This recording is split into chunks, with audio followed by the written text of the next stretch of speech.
Objeción 7. Si muchas personas rechazan nuestra enseñanza, entonces ¿nos habremos esforzado en vano? Respuesta. Es cierto que hay muchas personas obstinadas, pero esto manifiesta la gravedad de su condición espiritual. Por lo tanto, debemos trabajar más fervientemente para persuadirlos. La oposición de muchas personas es debida a nuestra falta de celo y de consistencia.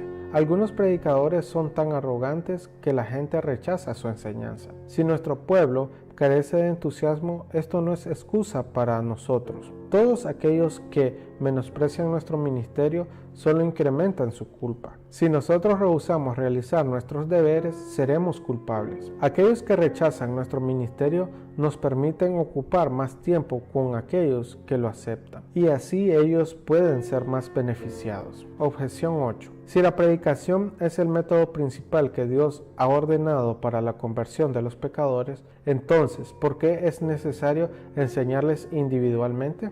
Respuesta. Aconsejar individualmente nos ayudará a entender y conocer mejor a nuestro pueblo. Esto a su vez nos ayudará a preparar mejor nuestros sermones. Si predicamos a miles o a una persona, aún estamos predicando. No hay nada irracional o antibíblico en la enseñanza personal de individuos y familias. Tenemos muchos ejemplos de esto en la Biblia. Toda la oposición viene del pecado y de Satanás, pero Dios nos dará gracia para vencerlos. Hechos 20, 18 al 25. Nuestro deber principal, servir al Señor con toda humildad. Nuestra tarea específica, tener cuidado de nosotros mismos y por todo el rebaño. Nuestra enseñanza, el arrepentimiento para con Dios y la fe en nuestro Señor Jesús. El método, os he enseñado públicamente y de casa en casa. Su amor y su celo, por 3 años de noche y de día, no cesé de amonestar con lágrimas a cada uno. Su fidelidad, no he rehuido anunciaros nada que os fuese útil, porque no he rehuido el anunciaros todo el consejo de Dios. Su autonegación, no he codiciado ni plata, ni oro, ni el vestido de nadie. Su paciencia y perseverancia, mas de ninguna cosa hago caso.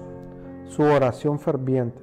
Ahora, hermanos, os encomiendo a Dios y a la palabra de su gracia. La pureza de sus motivos. Soy limpio de la sangre de todos. Si memorizamos estos versículos y meditamos en ellos, nos ayudará a ser mejores ministros. Recuerde que la responsabilidad principal es la de buscar primeramente el reino de Dios y su justicia. El pastor sincero tiene la gloria de Dios y la salvación de las manos como su meta principal. Esto hace que la carga de nuestro trabajo sea ligera y que nuestro sufrimiento valga la pena. Dios nunca permitirá que alguien sufra pérdidas en su servicio. Los siervos fieles de Cristo serán más que recompensados por cualquier pérdida. ¿Necesito decir más para convencerle a comprometerse con esta obra? Parte 3. El manejo del trabajo personal. Artículo 1. Necesitamos asegurarnos de enseñar a tantos como sea posible. Es necesario que las personas estén convencidas de que su pastor es una persona capacitada para el ministerio y de su amor por ellos. Si las personas dudan de su capacidad,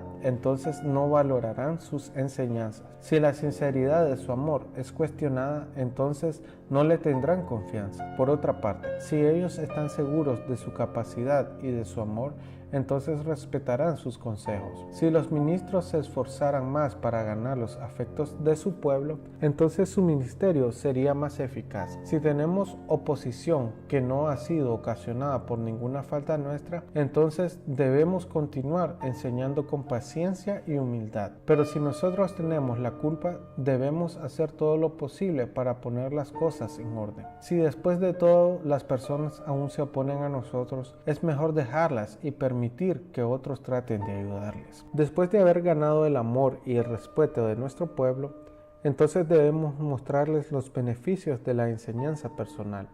Hay que predicar algunos sermones relevantes antes de comenzar. Hay que enfatizar la necesidad de creer espiritualmente y de servir al Señor. Las personas deben comprender que nuestro papel como su maestro es una responsabilidad que Dios nos ha dado. Es necesario explicar nuestros deberes hacia ellos y su deber de someterse a la enseñanza. Después de persuadirles de su necesidad de ser enseñados, usted debe proporcionar a cada familia un ejemplar de catecismo y también de confesión confesión de fe. Algunos no tienen forma de comprarlos y si se los regalamos entonces se sentirán obligados a usarlos. Entonces de esta manera podemos animarlos a aprender y a estudiar este material. El costo de los ejemplares debería ser pagado por la iglesia. Después de dejarles el suficiente tiempo para comenzar el estudio, entonces usted debería visitarles familia por familia. No importa si ya han estudiado en la iglesia sobre la confesión de la fe o el catecismo.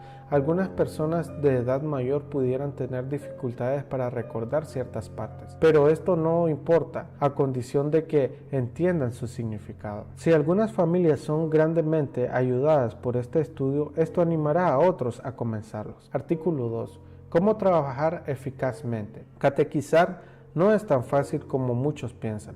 Enseñar a los incrédulos lo que es el cristianismo básico es más exigente que la predicación y más difícil que un debate teológico. A menos que establezcamos con firmeza el fundamento de la doctrina de Cristo, el resto de nuestro trabajo sería ineficaz. Hay que comenzar con una explicación para las razones de esta obra y su importancia para la salvación y el crecimiento cristiano. Esto animará al pueblo a tomar con seriedad la enseñanza. Es necesario hablar con cada uno en privado si se sienten avergonzados en la presencia de otros porque no pueden responder correctamente a nuestras preguntas. Entonces, ya no querrán continuar. Muchos se sentirán muy incómodos hablando acerca de sus pecados y sus problemas, a menos que lo hagan a solas con usted.